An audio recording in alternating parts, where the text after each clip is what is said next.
Ano ba?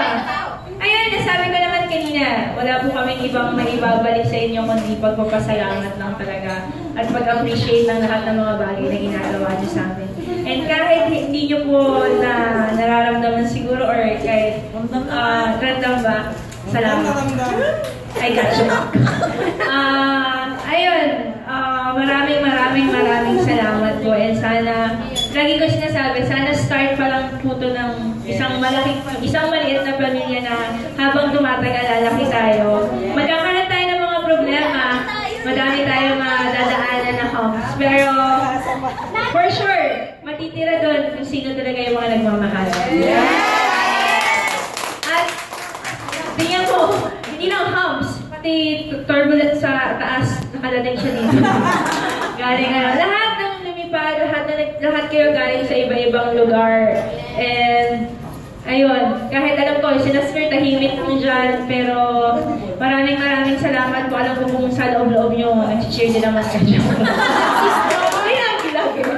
Hindi.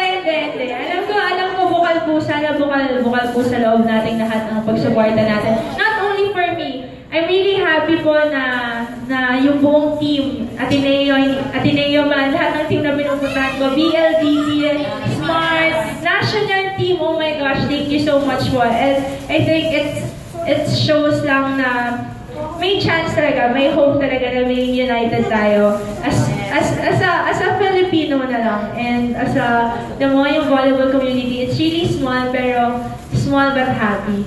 Sobra. And I cannot ask for more talaga. Yung mga gifts, I think yung best gift nyo po talaga today, yung presence nyo. And yung time nyo. Grabe talaga. Wala pong, well, except for my family, wala naman po talaga masyad. Ito lang, may sinabi lang ako kanina. Kasi, a year ago, nagkwento talaga. A year ago kasi, parang sobrang okay, tapos, di ba, alam naman niyo po na nawala kami nung boyfriend ko. Tapos after that incident, siguro incident talaga yung sinabi ko. After that talaga, every game, every single day, andun talaga kayo. I mean, hindi naman po sa hindi ko kayo napapansin, pero feeling ko, nalaman nyo na nararamdaman din po naman siguro kung may pinagdadaanan yung isang tao. So, sobra, siguro yun. Kahit di tayo magkakadugo, pero iisa yung mahal natin, yung volleyball at isa't isa. So, maraming salamat po. Kahit wala akong boyfriend, dami kung ano.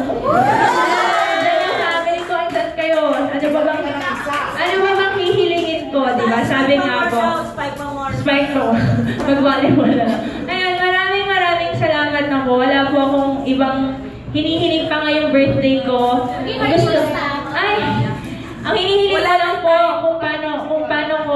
kung paano ko ipaparating sa bawat tao na nagmamahal sa akin na mahal ko rin siya. Sobra. Yan lang talaga. Promise. Wala na po talaga akong hinihiling pa. Good health, syempre, for everyone. Lagi tayo mag-pray.